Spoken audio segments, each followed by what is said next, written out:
So, okay.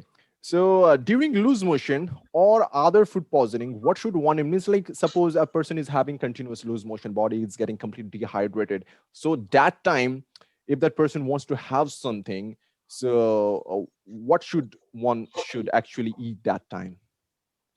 It depends on what the cause of the loose motions are. Like for a lot of people, again, it's this comes down to these non-digestible carbohydrates. They're very volatile and they generally can cause a lot of symptoms of diarrhea, for gas and diarrhea. But if someone's got an infection and they're having loose stools as a result of, I don't know, giardia and things like that, it can be common in the subcontinent.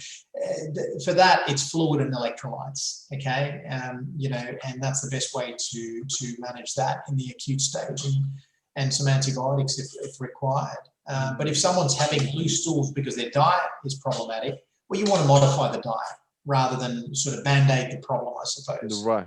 Does that make sense? Right. Fine. Okay. So next question is very much important question because a lot of people face this issue. I know, and it's connected with the migraine. So is migraine is connected with gut health, or is it possible to cure by correction of nutrition? What do you think? Well, migraines is very interesting, and again, like I'm not professing to be an expert on this, but certainly I've got an interest in it.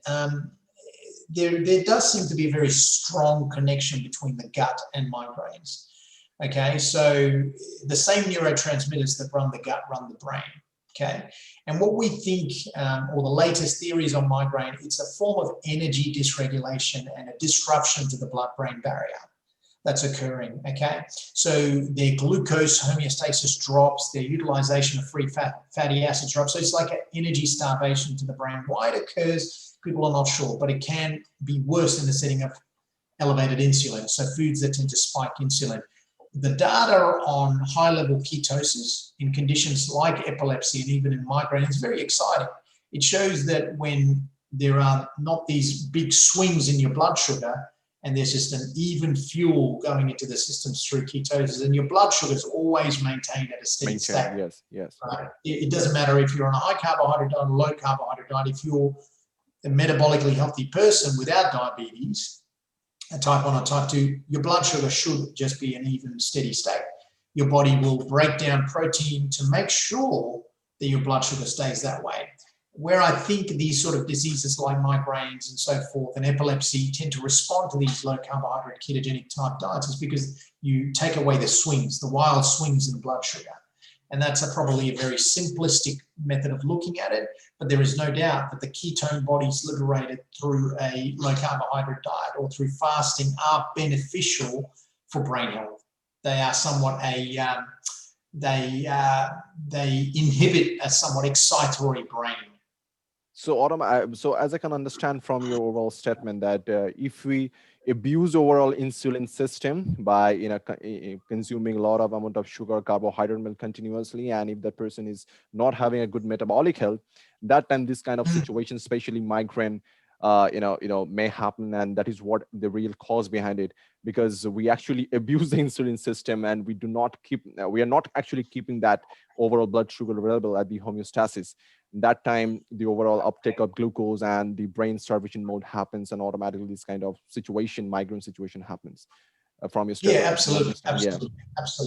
Yeah, okay, exactly right. So share a message with all the viewers that good gut health leads to a better mental health and immunity, that how it's correlated with the gut health, the overall mental health and overall immunity. You clarify it over a few lines. What would be your lines? Yeah, look, I mean, it's very simple. There is a hypothesis which was put forward in the 90s by two very famous scientists called the expensive tissue hypothesis, okay? And you might have seen my posts on this, but this is a simple hypothesis that says that for the brain to get to the size and level of complexity like we humans carry, the gut had to become simpler. Right? So the humans actually have a very simplistic gut, which is meant to deal with not tough fibrous foods where it's very difficult to extract the energy out of these foods. It is built to deal with nutrient-dense foods where the nutrients can be unlocked very quickly to feed an energy-hungry brain. Now, if you're dealing with fibrous foods like our primate cousins, like the chimps and the orangutans and the gorillas, the gut system has to be very complicated. There's a lot of blood supply that needs to go into the gut system to break down these foods. There is no energy, excess energy for the brain to grow and develop. Whereas with us, the opposite occurred. The gut system simplified to allow maximal blood supply to the brain. And our brain, despite being a very small organ, can consume up to 25% of the daily energy expenditure of the human body, which is astonishing, absolutely astonishing. So really, it's not surprising to me that when one eats the way that they're supposed to or built to eat, and as humans, I think we're built for very high protein, moderate fat, low carbohydrate type diets. I think the brain just works better, and you're providing a substrate for the brain that is very beneficial in omega-3 fats, saturated fat, which I think is also critical, in addition to hopefully quality nutrients, which are obviously essential for the brain to work, things like zinc and B12 and so forth.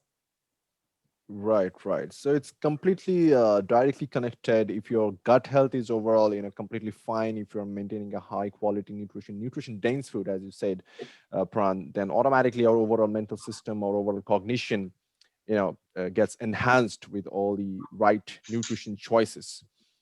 So Absolutely. your final message to the viewers to have better gut health means like, or what should be the overall meal system and what should one eat to have a better lifestyle? Absolutely. Look, I think movement's key, and I appreciate what people like you do with movement and exercises. It's fantastic. It's critical. We were built for that. But I would encourage a diet that is nutrient dense and energy poor. Okay, we carry so much body fat in the modern world, and body fat equates to energy. It makes no sense to overeat energy like carbohydrates, especially the refined carbohydrates, because we already carry the energy. It's been converted to fat. What I tend to encourage people to do is maximize their protein, because protein is non-negotiable. It is simply a building block which absolutely every system and every cell requires. Protein's non-negotiable. You've got to maximize that and try and get it up as high as possible. And I tend to encourage people to have animal or marine protein, meat, fish, or eggs, because this is a quality protein. It allows for maximal stimulation of muscle synthesis, because it's very high in amino acids such as leucine. Our body can unlock the protein very nicely. There's no anti-nutrient factors and fibers and tannins and phytochemicals that it's got to get through. And I say maximize the animal fish-based protein, and then have some carbohydrate. It doesn't necessarily need to be pure animal protein, but it is important to prioritize animal protein at every meal. Yes, definitely. I really agree with all these statements that you clearly mentioned in this entire conversation.